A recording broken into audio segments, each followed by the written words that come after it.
जब मैं दोपहर नंगे पैर ही आया ना बड़े पैर सड़े मेरे बड़ा मैं सड़िया फिरदा बंदे ते मसीते ਅਸੀਂ ਆਏ ਅਸਰ ਦੀ ਨਮਾਜ਼ ਤੇ ਜੁੱਤੀਆਂ ਚੈੱਕ ਕਰਦੇ ਆ ਸਾਰੀਆਂ ਬੰਦੇ ਨੇ ਲਾਈਆਂ ਹੋਈਆਂ ਪਤਾ ਕੋ ਜੁੱਤੀ ਆਪਣੀ ਹੋਵੇ ਸਹੀ ਵਿੱਚ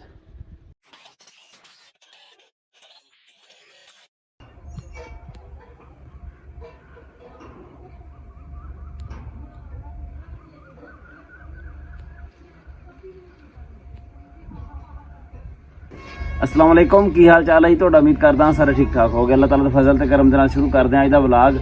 जुम्मा पढ़न गया मैं मसीते उत्थों नंगे पैरी आया जुत्ती को मेरे चुक के लै गया उत्थों जुत्ती ते लभ जाएगी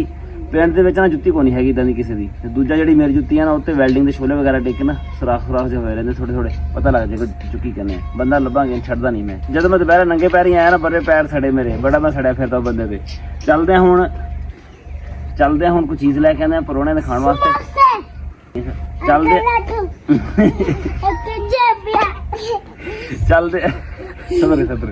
चलदे हुण बेकरी ते उस ना मेहमानां वास्ते कोई चीज़ लैके आंदे खाण वास्ते शाम दी चाह दा टाइम होया चली मोहम्मद की लैके आना उत्थों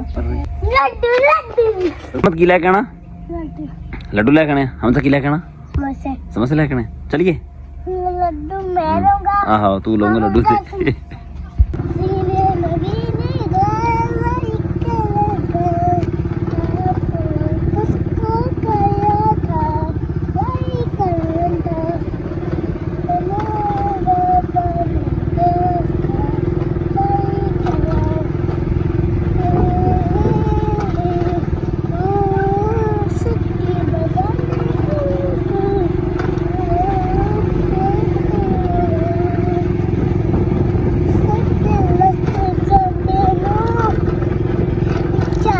मोटरसाइकिल इतने छां ते खिलाता थोड़ा पिछे ही चलो भाई तुरो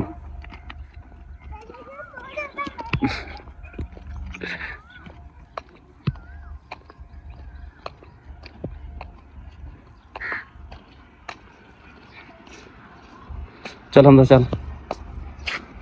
की खानी है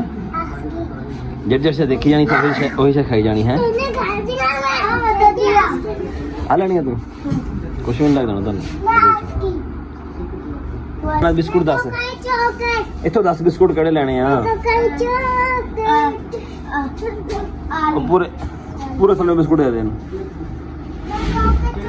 आ थले वाले आले किस तरह किलो आ 550 ये कर दे आधा किलो कर दे हैं छापर च पा दे छापर चॉकलेट वाले बिस्कुट है चुको समोसे उधरों ओ बे सामने चुक लियो चल हमजा ओ समोसे पे चुक लिया शाबाश चल भज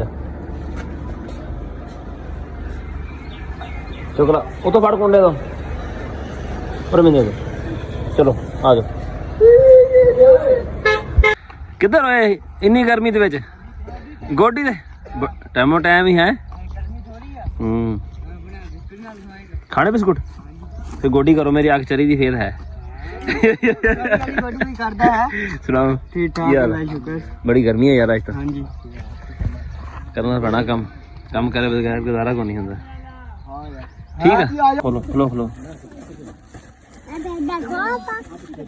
हमजा मैं दिंदा पे ना सबर कर ला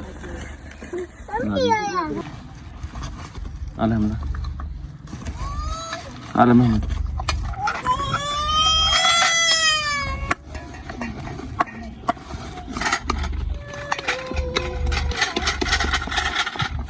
हमजा की करदा पिया ओए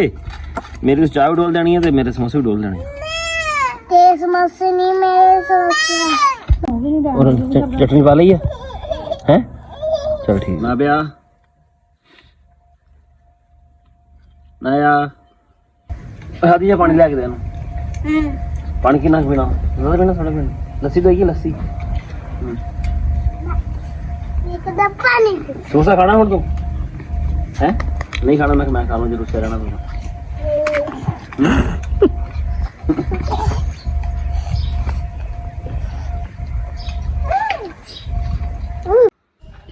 मसीते ਅਸੀਂ ਆਏ ਅਸਰ ਦੀ ਨਮਾਜ਼ ਤੇ ਜੁੱਤੀਆਂ ਚੈੱਕ ਕਰਦੇ ਆ ਸਾਰੀਆਂ ਬੰਦੇ ਨੇ ਲਾਈਆਂ ਹੋਈਆਂ ਪਤਾ ਕੋ ਜੁੱਤੀ ਆਪਣੀ ਹੋਵੇ ਸਹੀ ਵਿੱਚ ਕੋਈ ਨਹੀਂ ਬਈ ਮੈਨੂੰ ਨਹੀਂ ਲੱਗਦਾ ਵੀ ਕੋਈ ਲੈ ਕੇ ਆਇਆ ਹੋਏਗਾ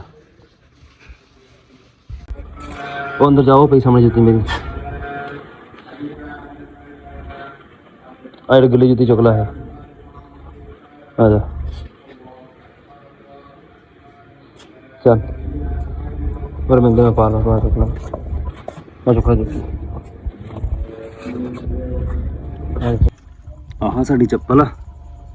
ਵੈਲਡਿੰਗ ਦੇ ਛੋਲੇ ਗਿਰ ਕੇ ਨਾ ਆ ਛੋਟੇ ਛੋਟੇ ਟੋਏ ਜਿਹੇ ਬਣੇ ਹੋਏ ਆ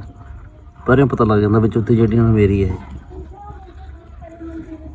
ਤੀ ਸਾਡੀ ਲੱਭ ਗਈ ਆ ਬੜਾ ਮੈਂ ਨਾ ਤਾੜ ਰੱਖੀ ਹਰ ਬੰਦੇ ਦੇ ਪੈਰ ਤੇ ਕਿਉਂਕਿ ਜੁਮੇ ਤੇ ਤਕਰੀਬਨ ਪਿੰਡ ਦਾ ਹਰ ਬੰਦਾ ਹੀ ਆਇਆ ਹੁੰਦਾ ਵਾ ਤੇ ਮੈਂ ਕਿਹਾ ਵੀ ਕਿਸੇ ਨੇ ਸ਼ਾਇਦ ਵੀ ਨਾ ਪਾਈ ਹੋਵੇ ਪੈਰ ਦੇ ਵਿੱਚ ਅਸਰ ਦੀ ਨਮਾਜ਼ ਤੇ ਗਿਆ ਉਹ ਵੀ ਮੈਂ ਸਾਰੀਆਂ ਜੁੱਤੀਆਂ ਚੈੱਕ ਕੀਤੀਆਂ ਪਰ ਨਜ਼ਰ ਕੋਈ ਨਹੀਂ ਆਈ ਮਗਰ ਤਾਂ ਜਦੋਂ ਗਿਆ ਨਾ ਜੁੱਤੀ ਫਿਰ ਮੈਨੂੰ ਉੱਥੇ ਨਜ਼ਰ ਆ ਗਈ ਤੇ ਮੈਂ ਹਾਦੀ ਨਾਲ ਲੈ ਗਿਆ ਕਿਉਂ ਮੋਬਾਈਲ ਮੇਰੇ ਕੋਲ ਹੈ ਕੋਈ ਨਹੀਂ ਸੀਗਾ ਘਰ ਆਇਆ ਮੋਬਾਈਲ ਲੈ ਗਿਆ ਨਾਲ ਹਾਦੀ ਨੂੰ ਲੈ ਗਿਆ ਜਾ ਕੇ ਨਾ ਫਿਰ ਜੁੱਤੀ ਚੁੱਕ ਕੇ ਲੈ ਕੇ ਆਇਆ ਉੱਥੋਂ ਬੰਦਾ ਤਾਂ ਪਤਾ ਕੋਈ ਨਹੀਂ ਲੱਗਿਆ ਵੀ ਜੁੱਤੀ ਵੀ ਪਾਈ ਕਹਿੰਦੇ ਸੀਗੀ ਪਰ ਜੁੱਤੀ ਜਿਹੜੀ ਸਾਨੂੰ ਲੱਭ ਗਈ ਇਹ ਵੀ ਬੜੀ ਗੱਲ ਆ ਸਾਡਾ ਅੱਜ ਦਾ ਵਲੌਗ ਇੰਨਾ ਹੀ ਸੀ ਉਮੀਦ ਹੈ ਤੁਹਾਨੂੰ ਪਸੰਦ ਆਇਆ ਹੋਵੇਗਾ ਕਮੈਂਟ ਕਰਕੇ ਜ਼ਰੂਰ ਦੱਸਿਓ ਅੱਲਾ ਹਾਫਿਜ਼